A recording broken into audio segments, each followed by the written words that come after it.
My name is Naomi Price, and the night everything shifted began with something as ordinary as a forgotten wallet. It was close to midnight when I slipped on my coat, tucked Caleb's leather wallet into my purse, and ordered a ride to Dallas International Airport. I believed I was simply being a good wife, saving his early morning business trip from disaster. Nothing felt unusual. Nothing felt dangerous. The ride arrived within minutes. A black sedan, quiet and clean, with a middle-aged black driver whose temples showed streaks of gray. He barely spoke. He kept his eyes moving between the road ahead and the mirror that reflected me. The silence inside that car felt heavier than the darkness outside. When we reached the airport grounds, he did not pull up to the bright and crowded main entrance as every driver does. Instead, he moved slow, almost too slow, toward the far end of the terminal.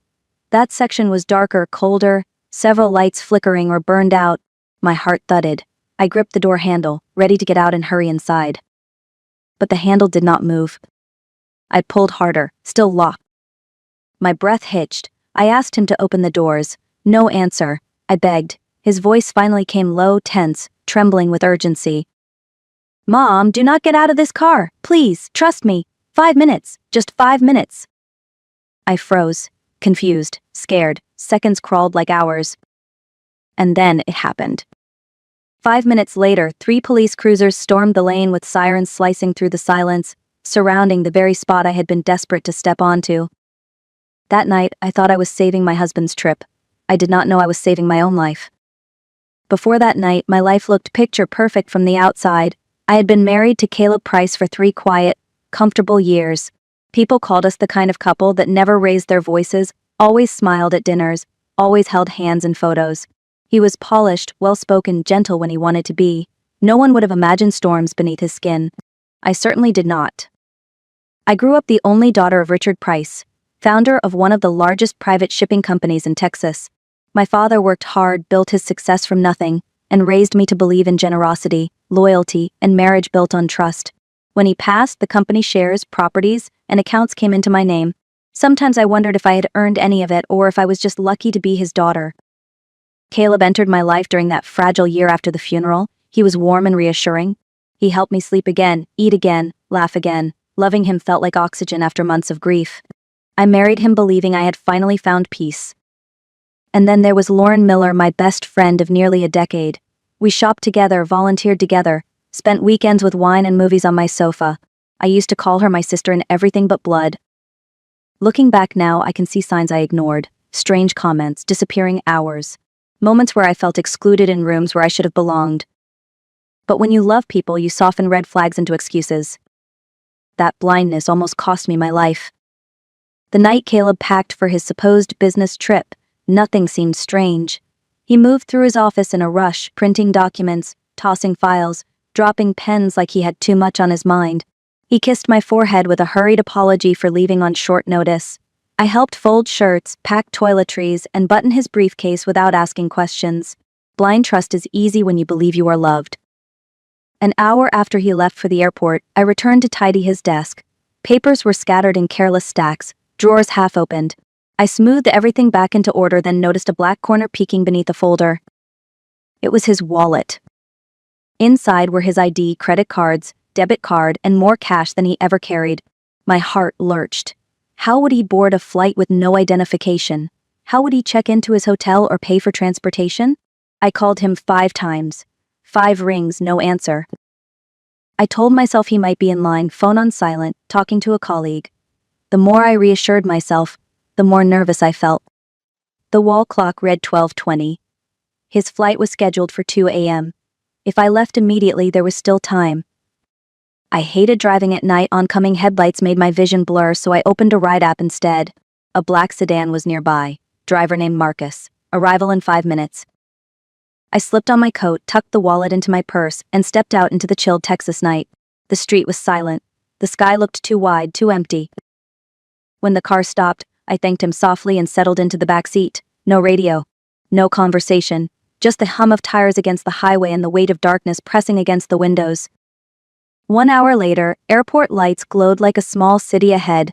I exhaled, relieved, already picturing Caleb's grateful face when I returned the wallet. The perfect wife helping the perfect husband. I thought I was heading toward him. I was actually driving straight into the truth. We reached the terminal, But Marcus did not pull into the bright drop-off lane crowded with luggage carts and travelers rushing to catch flights.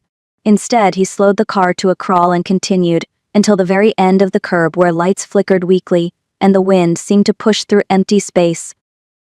"Excuse me," I said, leaning forward, "I need the main entrance." He did not answer. I reached for the door handle, planning to walk the distance myself. It did not move. I tried again, harder. Locked. Every door. My breath caught in my chest. I tapped the window with the flat of my hand, then pounded with my fist. "Please let me out," I begged. "Please, just let me go inside." Marcus did not turn around. His eyes stayed fixed on the sidewalk as if he were waiting for someone. His knuckles whitened around the steering wheel. For a moment I feared I was trapped with a criminal. Then he spoke. "Ma'am, you cannot get out here. Do not open that door. Trust me for 5 minutes." The words terrified me more than the silence had. 5 minutes felt like a lifetime. I wanted to scream, run, force the door open, anything to escape the car I once thought was safe. But then the world split open. From both ends of the drive, flashing lights flooded the pavement. 3 police cruisers boxed us in, engines roaring, officers leaping out with weapons drawn. They were not surrounding Marcus's car, they rushed past us toward a shadow standing exactly where I would have stepped. In that instant, fear did not vanish, it changed shape. I had not been locked in with danger. I had been locked away from it. Officers moved with practiced precision, tackling the figure beside the concrete column. I watched through the glass, numb with disbelief, as they pinned a man to the ground, cuffed his wrists, and emptied his pockets. A folding knife hit the concrete, then a cloth damp, chemical-scented even from where I sat. I knew that smell. Chloroform, the kind used to make someone silent fast. One officer walked to our passenger window and spoke to Marcus in a tone I never expected to hear, respectful, familiar, prepared. Marcus finally exhaled, hands trembling not from threat but from relief. That was when he told me his real name and who he once served. Marcus Harris, head of personal security for my late father, Richard Price. He explained that before my father passed, he'd asked Marcus to watch over me quietly. Never interfere unless I was in danger. Tonight, he said, danger was not a possibility, it was planned. And then he told me something that hollowed my bones. Someone hired that man to abduct me the moment I stepped out of the car. My voice shook as I asked who could want me gone. Marcus didn't answer, not with his mouth. Instead, he lifted his hand and pointed toward the wide airport windows above us. There stood Caleb Price, my husband. Next to him, holding his arm, wearing red like a warning flare, was Lauren Miller, my so-called sister. Both stared down at the flashing police lights with fury, not fear. Not sorrow. Not relief that I was safe. In that moment, I understood. I was never meant to deliver that wallet.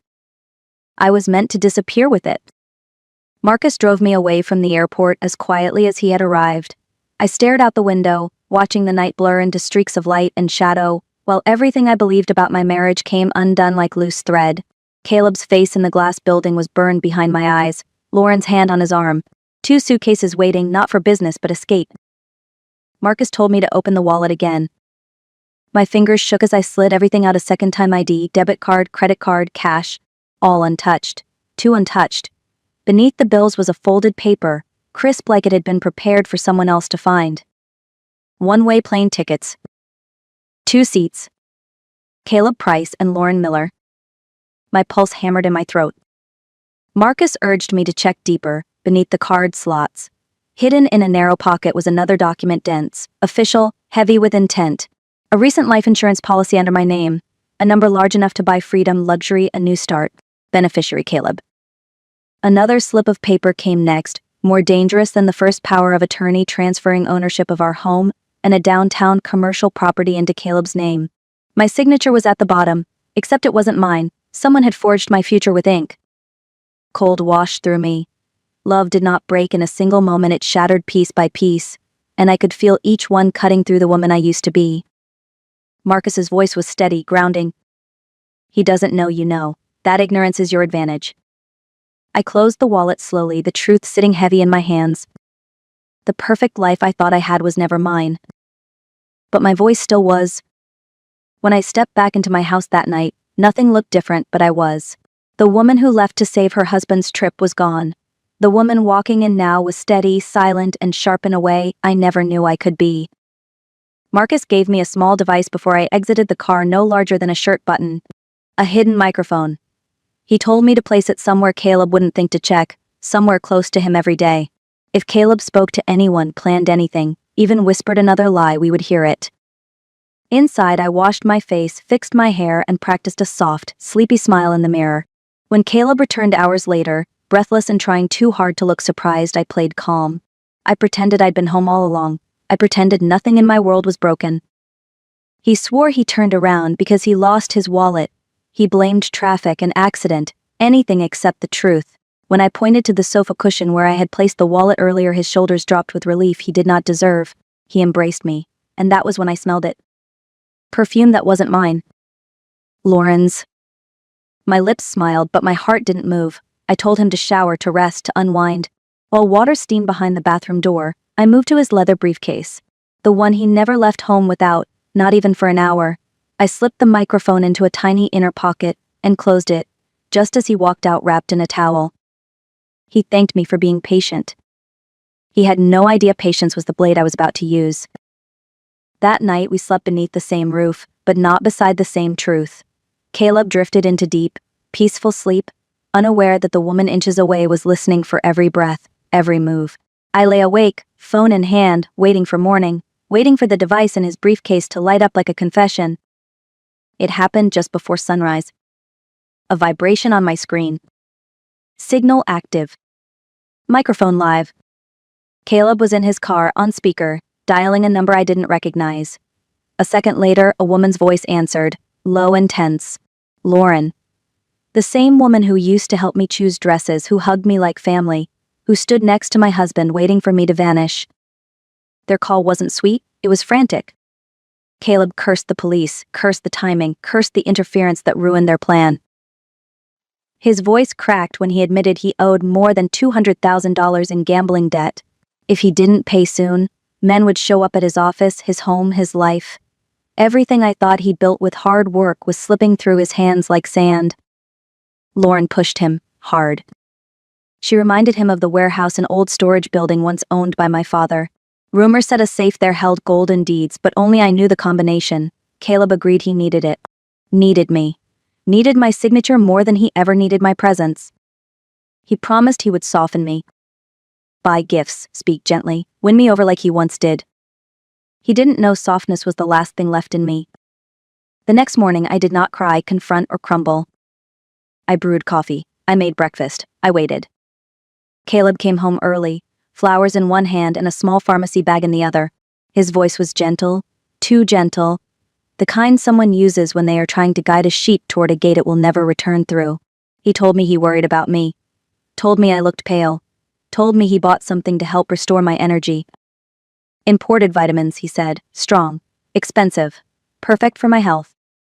The seal on the bottle was uneven, lifted at the edge, glued down again like someone had opened it and hoped I wouldn't notice. I twisted off the cap later when he wasn't watching. One capsule slid into my palm, white powder leaking from a hairline crack across the side. It did not smell like vitamins. It smelled like chemicals and endings.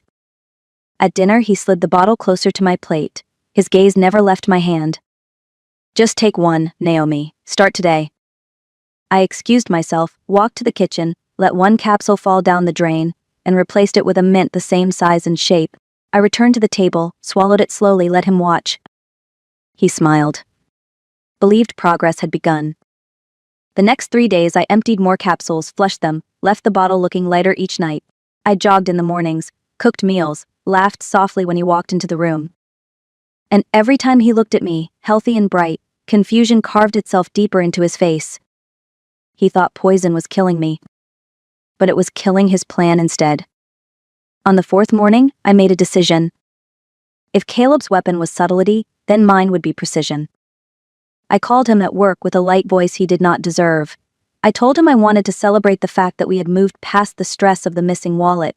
I suggested dinner at home that night. Just us. Candlelight, good food, fresh breath between old wounds. Then I added one more line, one designed to test the nerves of both traitors.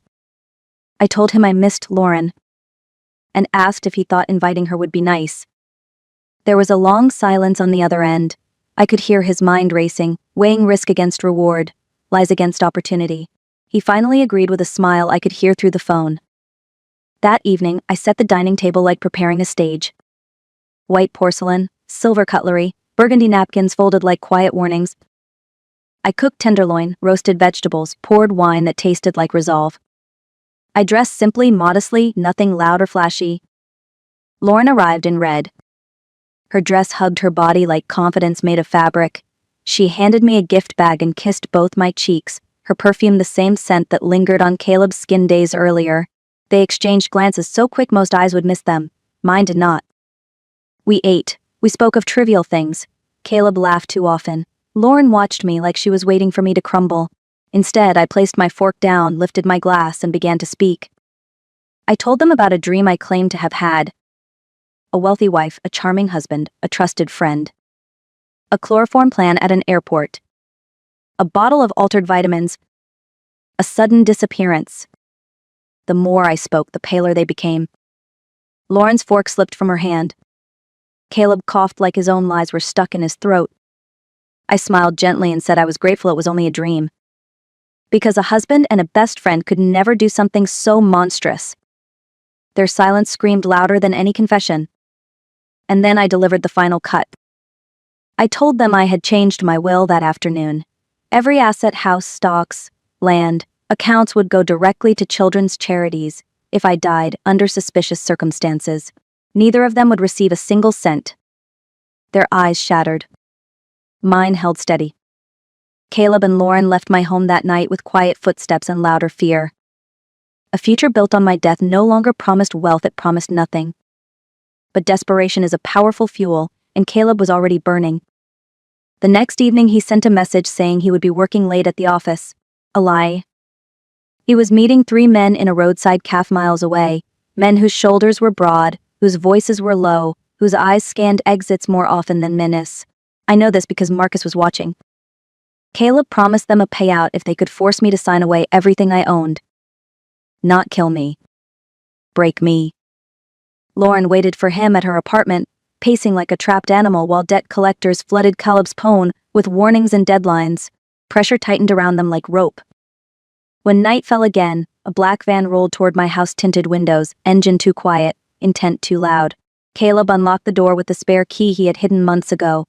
They rushed through the rooms like wolves tasting blood that was already gone.